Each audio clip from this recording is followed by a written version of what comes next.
My fellow Americans, as the host of 3 Sheets, it is my patriotic duty to remind you that the official distilled beverage of these United States is bourbon. In keeping with this long-standing American tradition, it is my honor to serve as your leader on a mission into the Bourbon Belt. Okay? Do it.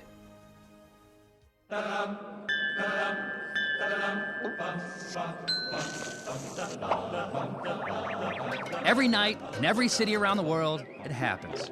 People pour into local watering holes to, well, drink. It's my mission, that's me, to traverse the globe getting to know these different people and their drinking customs. Bellying up to the bar, and with any luck, making some new friends.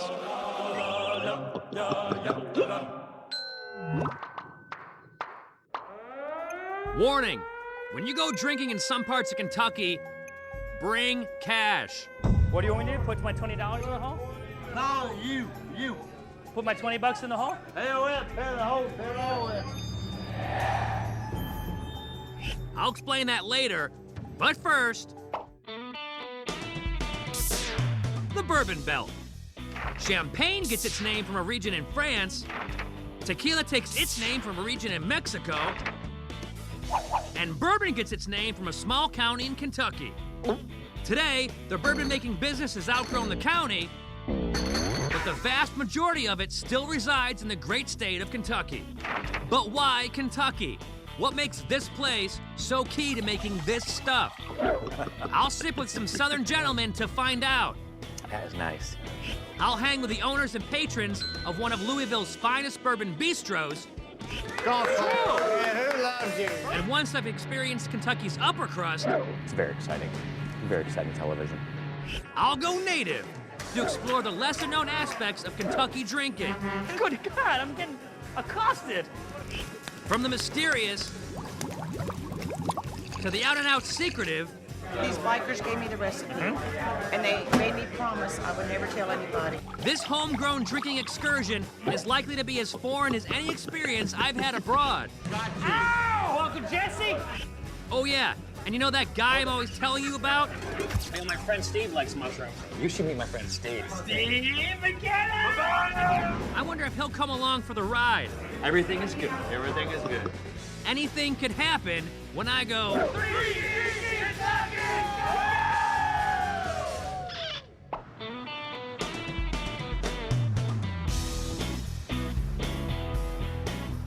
My bourbon excursion begins in Louisville at a place called Bourbon's Bistro. This place is a bourbon lover's paradise. They carry over 130 different bourbons. And the owners, Jason and John, fully endorse each and every one of them. No bad bourbons, It's only better bourbon. only better. I might steal that, make it my own. Take it.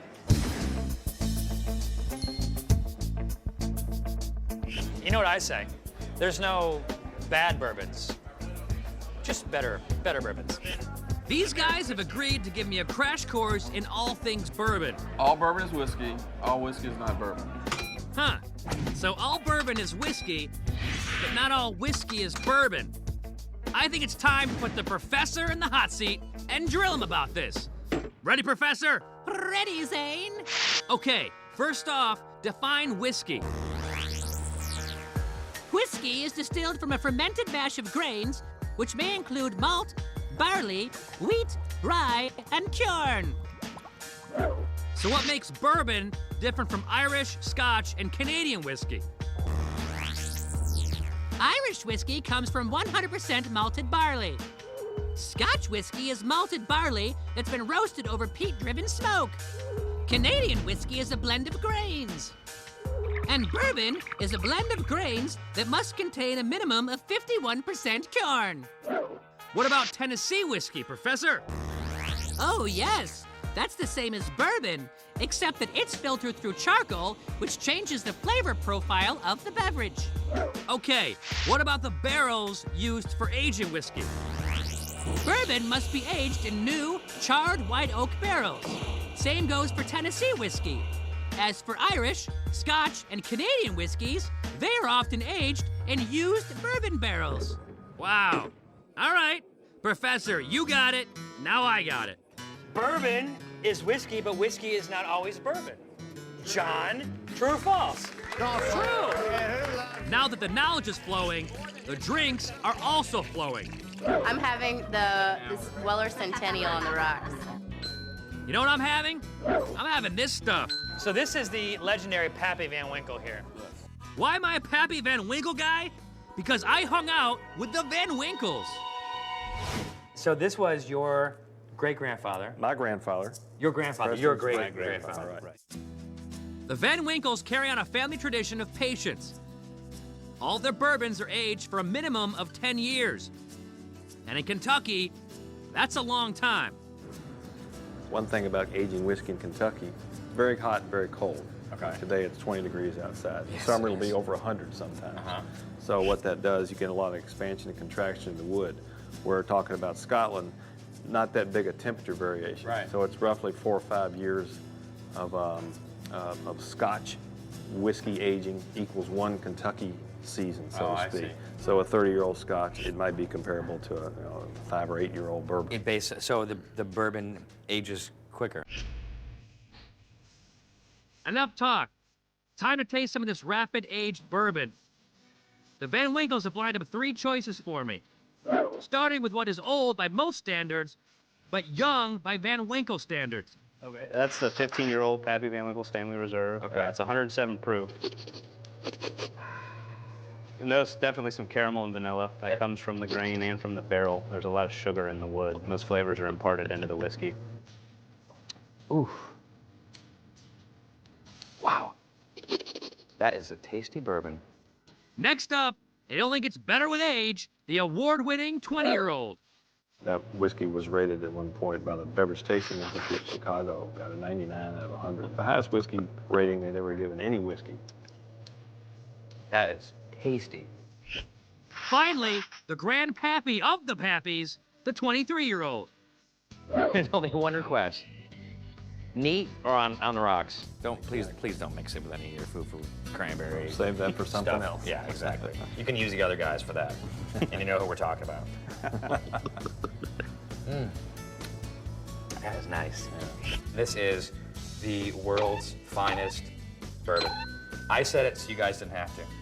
Thank Julian, Van Winkle, Glad you Preston like it. Van Winkle, Appreciate it. thank you. Appreciate Let's it. go kill this bottle. Wow, I got the drink with the real live Van Winkles. Cool. That's good Van Winkle. And it's just as good back at Bourbon's Bistro. Oh, hey! Jason and John have created something special here. A swanky bistro with top-tier food. This food is delicious. It's amazing. And if you come to Louisville, you have to come to Bourbons. Wow. A great selection of bourbon, and a relaxed, fun atmosphere. Can I get a bourbon on the rock? Yes, you can. It's times like this, I wish my old drinking buddy Steve McKenna was right here next to me. Hey, what are you doing? Sleeping.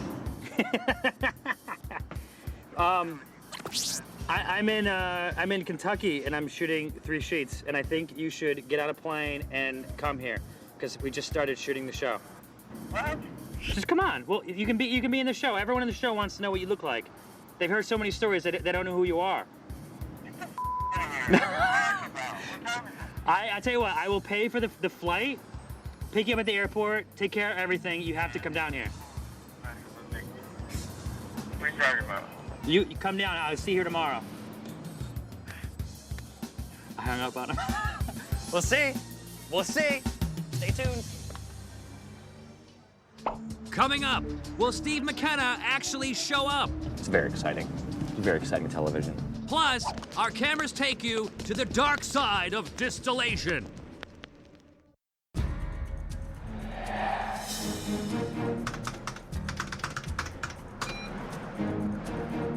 When I woke up this morning, I looked at my phone and I had a text message from Steve McKenna saying that he was at New York's LaGuardia Airport boarding a plane bound for Louisville. Louisville. If you're a regular viewer of the show, then you know I'm always talking about my friend Steve. Steve McKenna. He's the guy. He's got a bit of a drinking problem. Yeah, who's Steve McKenna? Who is it? It's you, big. Oh! Steve. Yeah. How's it going, man? Hello, how nice are you? Nice to meet you. Yeah, may I kiss you? Ah, my goodness! Enough talking about Steve. Time to meet him. Steve McKenna. Yeah. You've seen the show before? Yeah. Tell me what it's about. Some asshole going around getting shit everywhere. Man, does Steve know how to press my buttons. This is a show about interesting people, interesting places, This is a shopping center, yes. and interesting customs. Right hand. Okay, always right hand. Set amidst the backdrop of fine and sometimes exotic libations. It's got a f***ing beetle in it. I just think it's very educational. Documentary. It's brilliant. What the heck? Are you drunk right now? Not yet. Oh, man. Enough talk about my show, let's talk about my friend, Steve. In real life, he owns a country store. But not just any country store. Bird's Country Store. A place that you own Yes. up in upstate New York. Yes. I sell more beer than any store within 250 square miles. This is Steve McKenna, and here at Bird's Country Store, we sell more beer than anyone for 250 square miles. So the next time you want to get Steve McKenna, come here for all your beer and meet me, Steve McKenna! Located just off 87 North at exit 34 in Keysville, New York. And remember, always drink responsibly. Okay, anyway, back to the mission at hand. We're headed to Nelson County, Kentucky to visit the legendary Sherwood Inn. This place has been in your family since 1875. This living, functioning historical landmark of sorts is frequented by a colorful cast of local characters that truly define the region. Like Popcorn, the Spoons guy. Popcorn? Hey, Popcorn. A dude I'm calling Uncle Jesse, and a band of friendly musicians. And as strange as we Yanks may seem to them, Steve and I are made to feel right at home, matching t-shirts and all. Steve McKenna. Steve McKenna. Steve McKenna. To be inebriated to the point where one loses control of their actions. Examples may include drunk dialing, no restraint over bodily functions, streaking, etc. Example. Sorry, I hit on your mom last night. I was Steve McKenna. So, will someone lose control of their actions? Hallelujah! Streak? Or hit on someone's mom? That's why I was asking. Is your mom fine? Steve and I are older, wiser, and too mature for that stuff. Steve McKenna. At least I hope we are. Do you have any idea what you've got myself into? Oh, yes, I do. Tonight could get interesting. But first, time to show you why I brought my old pal Steve to the heart of bourbon country. So, am I interrupting your beer drinking right now? Are you ready? I need to cleanse my palate. I line up 6 different types of whiskey, and Steve does the customary 3 sheets, 3S test. See, sniff, and sip. Then he tells me what's what. Irish whiskey. Canadian whiskey. That's easy. Wild turkey. I won't forget that one. J&B Scotch whiskey. It's got to be this one. You're impressing our viewers. All right. Jack Daniels. Right here.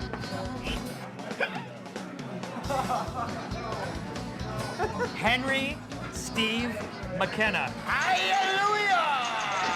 Kill it, baby. 6 for 6. That's why he is Steve McKenna and you will never be.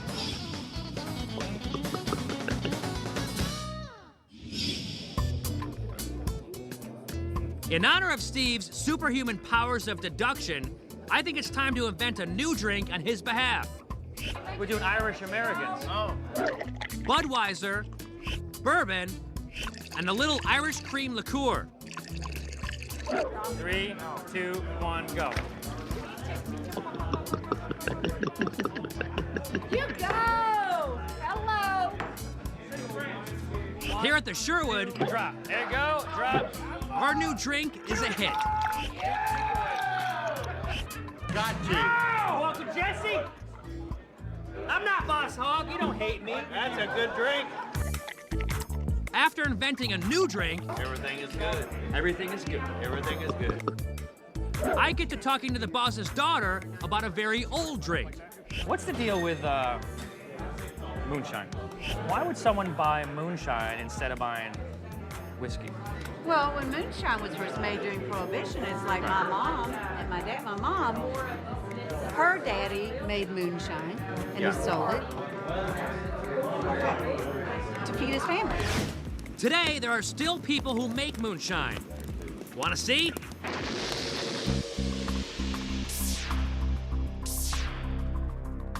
I think it's time for an adventure with the gutsy, hard-hitting, 3 Sheets investigators.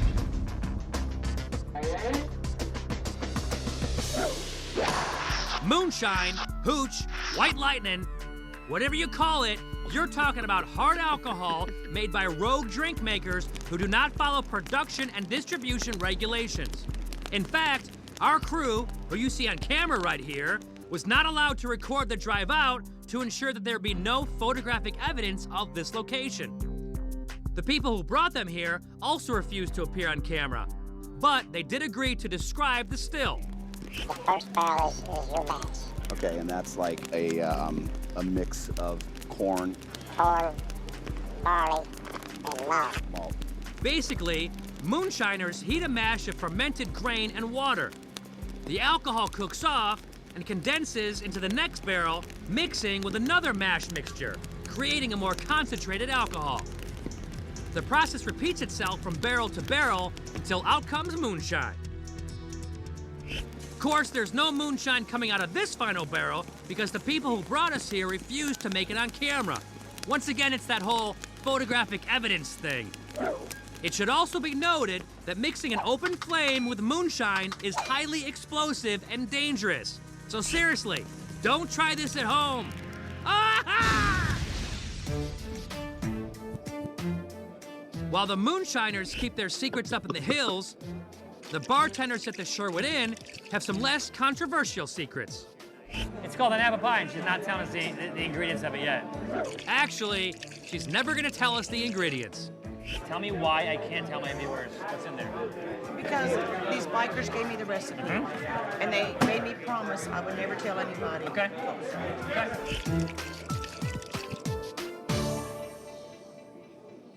Coming up, is this so-called mystery drink all it's cracked up to be? Whoa. Then, after a late night, can Steve and I find some comfort in a little comfort food? You know what a snort is? I think it's something comes out of someone's nose. No.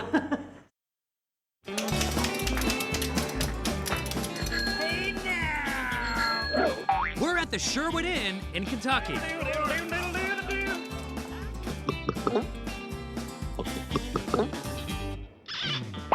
Betty the bartender is serving a mystery drink called an apple pie. All she tells us is that it's a hard alcohol-based drink, which includes a secret mix of appley flavors that mask the taste of alcohol. To all my good friends at To Steve McKenna. To Zane Lamprey. Whoa. I'll tell you what, that might be the best shot I've ever had. So good, in fact, that I think it's time for a Team 3 Sheets taste test. You know what, Curtis? You need to do a shot of this. Come here. Ready? 1, 2, 3, do it! Fantastic. That literally tastes like an apple. Yeah. There you have it, an apple pie in a glass. And unfortunately, you're probably never gonna know how to make one. Oh well, they have their local secrets, and I have my Hollywood secrets. Including these cool fake whiskey bottles. Yeehaw! Fake bar fights are fun, but apparently, Uncle Jesse ain't too happy about the mess. Somebody's gotta clean this damn mess up. Looks like that somebody is Steve. Right onto the road with you, pal. Yeah, real fun. This is great. We soon learned from Popcorn that out here, you don't need a dustpan. Oh, down the hole. Yes, sir. Down the hole. I am Popcorn. I'm putting it in the hole. According to Popcorn, this sweep hole also doubles as a sort of a wishing well. I put $20 in the hole, too. Popcorn told me to put it in the hole. $20 in the hole, too. Put my 20 bucks in the hole? Hell, well, put it in the hole, put it all in. All I have is my credit card. Now, I got it now. After donating to the Sherwood Hole of Fortune, the party kicks into high gear. The local band is strumming, and the patrons are having a blast. It's been an unforgettable night at the Sherwood. Hallelujah! Steve and I couldn't have asked for a better reunion. To Steve McKenna. Of course, funny thing when old college friends get back together, they sometimes revert back to their old ways.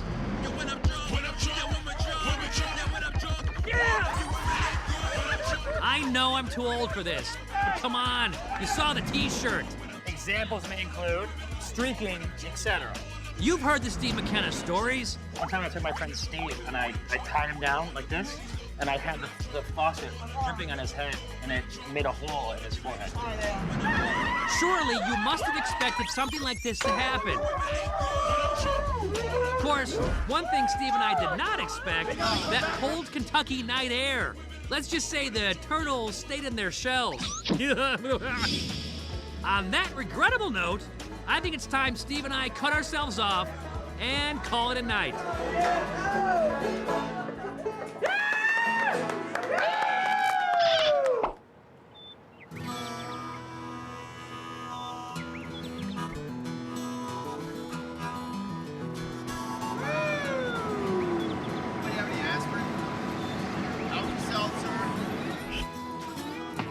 Yep, our heads are pounding, and we've returned to the scene of the crime for some Southern comfort food. What's wrong, buddy? Nothing. How do you feel? I feel good. Did your head hurt? Mm-hmm. Does that hurt? Mm-hmm. You know you might be hungover. To D. McKenna Steve, they bring us a classic country breakfast. Sausage, eggs, and biscuits. That is a real biscuit right there. Fluffy, hard, all at once. Along with Steve's heavenly biscuit comes a little something extra. Snort your coffee. What, a snort? A little snort. You know what a snort is? I think it's something comes out of someone's nose. No. Comes out of a bottle. No cream, no sugar, just black coffee and whiskey. No, here, fill his up to the rim. Why do they call it a snort? What's up with the monkey? What? What's up with the monkey in the glass? What do you mean? That's Pleplius. Just like you're in every episode, so it's Pleplius. Me and the monkey. You know why I have him? So I never have to drink alone.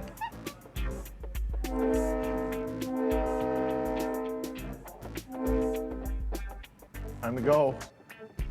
You got a train to catch? Yep. Go, go, go, go, go!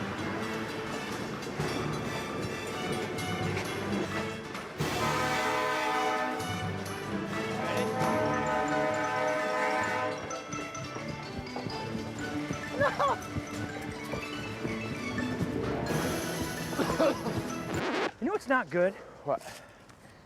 Having a hangover And running. and running after a train. Wow, what an adventure. When's the next train? From sipping fine bourbon with real-life Van Winkles That's good Van Winkle. to a desperate chase after a train bound for who knows where. Now I'm definitely gonna throw up. It's been great. And even better, I convinced the one and only Steve McKenna to come along for the ride. Hallelujah! Kill it, baby. We drank, we danced, we did chores, Somebody's gotta clean this damn mess up. and nobody ran us out of town. Hey now! They even let us back in the next day. I'm still McKenna. Oh, that's good TV. Were you a little Steve McKenna last night? A little bit? Now that's Southern hospitality. How are you, sir? Kentucky, a great place to get Steve McKenna. Breathe deep. The gathering gloom. Watch lights fade from every room. Pensive people look back and lament. Come to find out, you can't get a hangover from bourbon. That's not true. Cold-hearted orb, it rules the night, removes the colors from our sight. I like that. I like that. My boy's got talent.